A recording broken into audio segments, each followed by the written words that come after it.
I often go back to something Pope Francis said in April of 2013.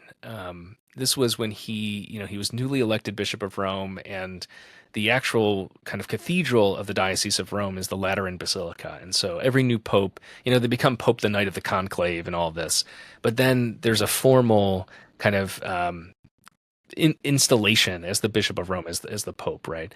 And that takes place at the Lateran Basilica, and there is the cathedra, the chair of the bishop there. And so, him celebrating Mass there, sitting in that chair, this is all part of it. And Pope Francis, in that particular liturgy, gave a homily where I and others, I'm not original in thinking this way, have talked about this as kind of Pope Francis announcing his mission statement. And here we can, more than a decade now, look back and see that this is kind of par for the course, which is all about mercy.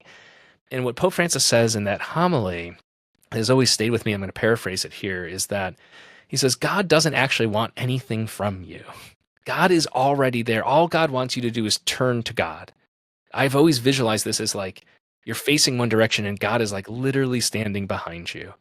You don't have to pay anything. You don't have to do anything, but turn toward God. Just turn around in the fear that we're going to be rejected or overlooked or minimized or what have you that we carry with us from our earthly relationships, I think inhibits too many people from just turning. That's all. Pope Francis says, don't, literally, that's it.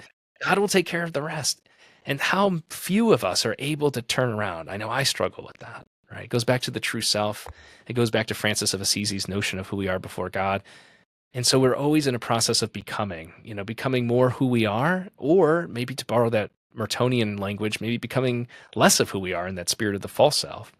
Um, but I do believe that God, I trust what Pope Francis says, God's mercy is there. It's just a matter of us turning to God.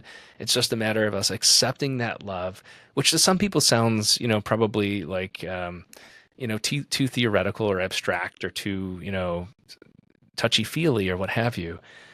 But I think, is that not what Jesus's message was all about? It was made concrete and present by his outreach and his inclusion, his invitation.